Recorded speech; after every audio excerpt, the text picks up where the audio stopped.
Hello, it is Ryan, and I was on a flight the other day playing one of my favorite social spin slot games on ChumbaCasino.com. I looked over at the person sitting next to me, and you know what they were doing? They were also playing Chumba Casino. Coincidence? I think not. Everybody's loving having fun with it. Chumba Casino is home to hundreds of casino-style games that you can play for free anytime, anywhere, even at 30,000 feet. So sign up now at ChumbaCasino.com to claim your free welcome bonus. That's ChumbaCasino.com and live the Chumba life. No purchase necessary. VGW. Void were prohibited by law. See terms and conditions. 18+. Judy was boring. Hello. Then Judy discovered ChumbaCasino.com. It's my little escape. Now Judy's the life of the party. Oh, baby, mama's bringing home the bacon. Whoa, take it easy, Judy. The Chumba life is for everybody. So go to ChumbaCasino.com and play over 100 casino-style games. Join today and play for free for your chance to redeem some serious prizes. ChumbaCasino.com. No purchase necessary. Void were prohibited by law. 18+. Terms and conditions apply. See website for details. From Hollywood, it's time now for Johnny Dollar. This is Charlie Burton, Mr. Dollar. Oh, yes. Was hoping you'd come out of seclusion. Seclusion? I arrived in Ensenada at 4 o'clock this afternoon. It's now 10 p.m., and I still haven't been able to see the man I'm supposed to protect. I did not invite you here, Mr. Dollar. I do not need any protection. Well, my insurance company doesn't agree with you, and they've got $500,000 riding on your life. Look, my life has not been threatened. That note was a mere bit of buffoonery perpetrated by one of those nearest and dearest to me. One of those to whom I have unstintingly devoted my Oh, entire... knock it off, Burton. I know the good old lovable Charlie legend, and I've seen your TV show. Well, naturally. Look, are you going to talk to me, or do I wire my company to cancel your policy and notify your sponsor that you've refused to cooperate with us?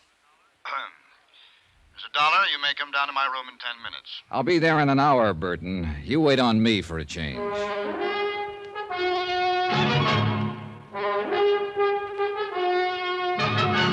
Tonight and every weekday night, Bob Bailey in the transcribed adventures of the man with the action-packed expense account, America's fabulous freelance insurance investigator. Yours truly, Johnny Dollar.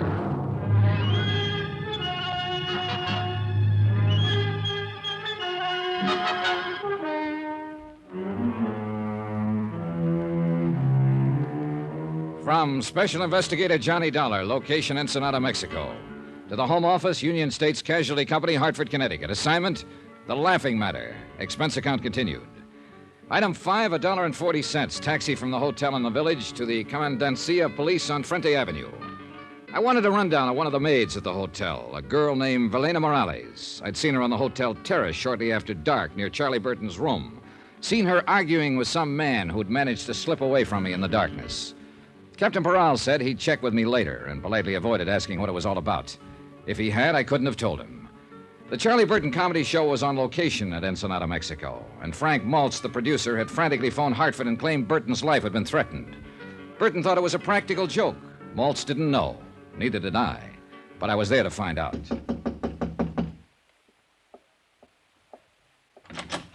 Hiya. You are Mr. John Dollar, I assume. You couldn't assume any corrector. Mind if I come in? By all means, do. Thanks. I am Charles Burton, Mr. Dollar. Yeah, I know. I've seen your face in a number of saloons. I beg your pardon? Oh, on their television sets. Oh, yes, of course. Well, sit down, Mr. Dollar. I just did. Yes, so I noticed. Well, I don't imagine you'll be here long enough for me to have something sent up from there. Oh, I'm sure I will. I'll have scotch on the rocks. Double. I see. Room service, please. This is Mr. Burton in Suite D. Please send up one scotch on the rocks. Double. Make it double. Oh, just a moment, please. By the way, Mr. Dollar, what is your room number?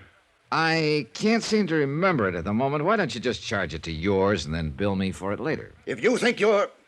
Room service, cancel that order. Yes, I said cancel it.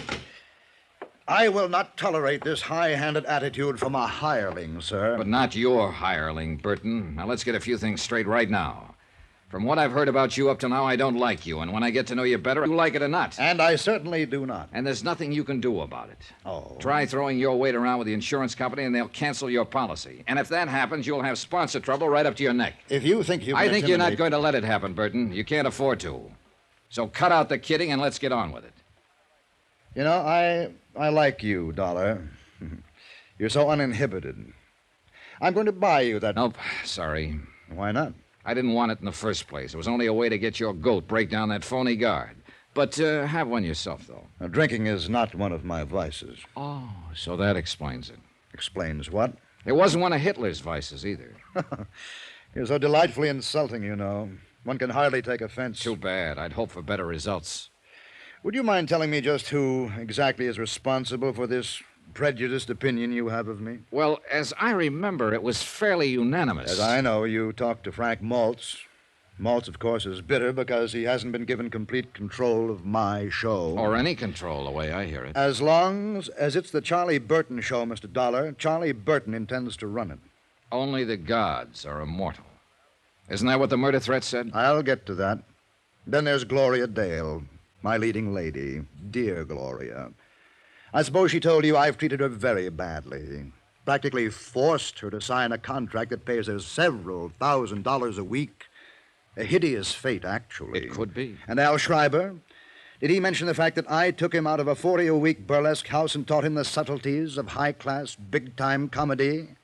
Things that I had spent a lifetime perfecting. Look, Burton, if you're trying to convince me of your fine, sterling character, forget it. It's irrelevant. I'm here because You're here because of that note, and that's exactly what I'm getting at. You think it was written by one of those three people, don't you? Right. Well, I agree with you. But you also take the threat seriously. I don't. Why not? Because not one of them has any reason to kill me. Yes, I know how they talk. They're underpaid, overworked. The boss is a tyrant. They hate him, the same old patter. And that kind of talk never leads to murder, Mr. Dollar.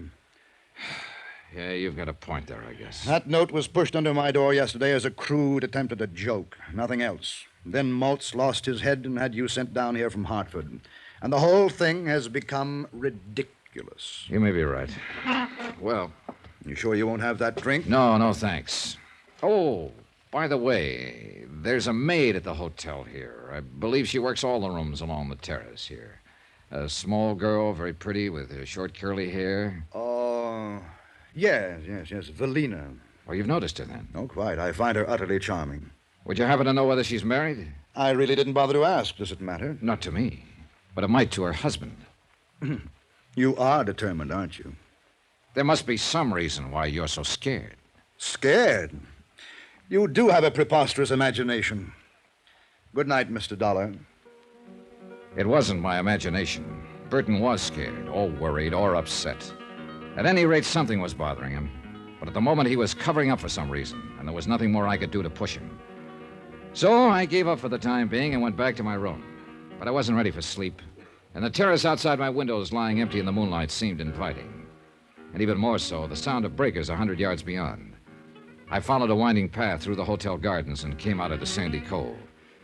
And there I found her, Gloria Dale, sitting on the sea-worn rocks by the water's edge, with a bottle beside her, getting quietly drunk. You've discovered my guilty secret, Mr. Dollar, and I've only got one glass. It's that or the bottle. I'll share the glass with you, if it's all right. Sure. There you are. Thanks. Here's to the moon, people. They seem real close tonight, don't they? Yeah, they'll be dancing out there on the water by midnight. I think you're as crazy as I am. Crazier. You're not even in the same league. I'm glad you came. I go sort of nuts on moonlit nights by myself. Hey, what happened to Al? Weren't you two together? I sent him off to bed. He gets a little wearing sometimes. He's real gone on you, isn't he? I guess so. And you? He's a good guy. I like him a lot. He's fine, but... But no click, huh? No click. Here's to better clicks. Hey, easy, kid. You're drinking it straight, you know. Help yourself. What are you trying to do to yourself, Gloria? Learn to forget.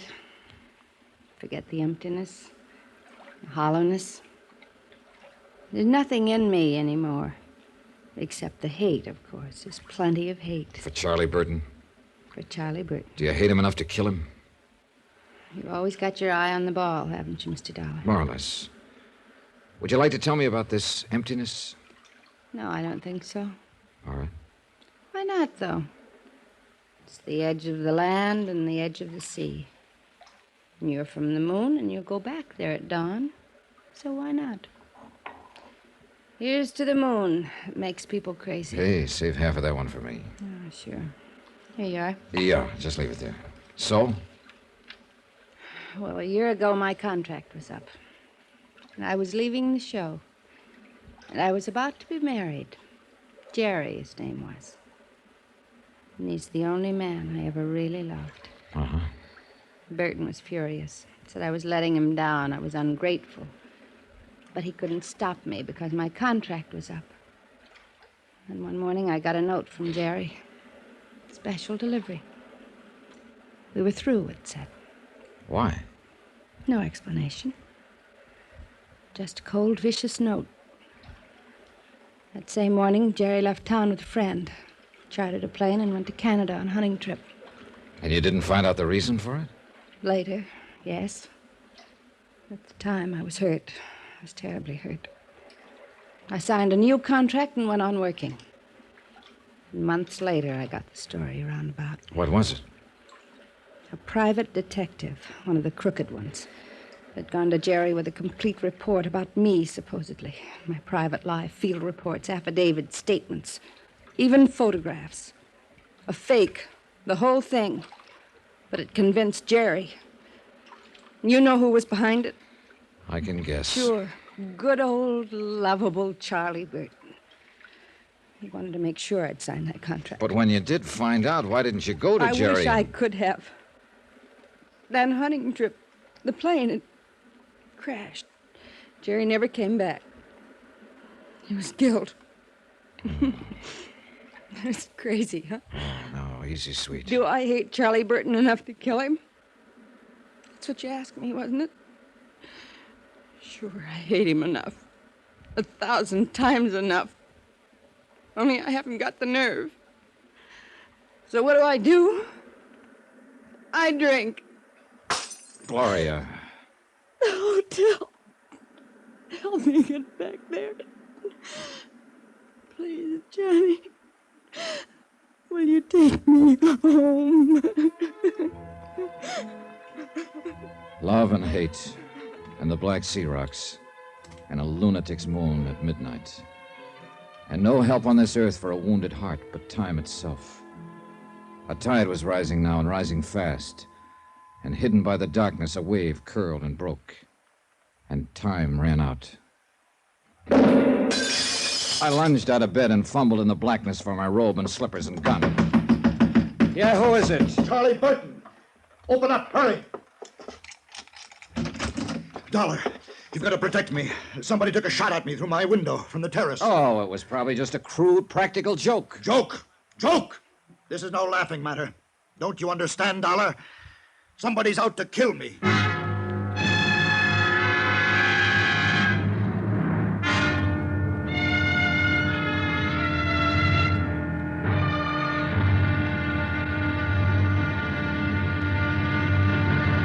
Now, here's our star to tell you about tomorrow's intriguing episode of this week's story. Tomorrow, a thickening web, clinging and sticky. But one of the flies pulls free by using a gun. Join us, won't you? Yours truly, Johnny Dollar. Yours truly, Johnny Dollar, starring Bob Bailey, is transcribed in Hollywood. Written by Les Crutchfield, it is produced and directed by Jack Johnstone. Be sure to join us tomorrow night, same time and station, for the next exciting episode of Yours truly, Johnny Dollar. Roy Rowan speaking.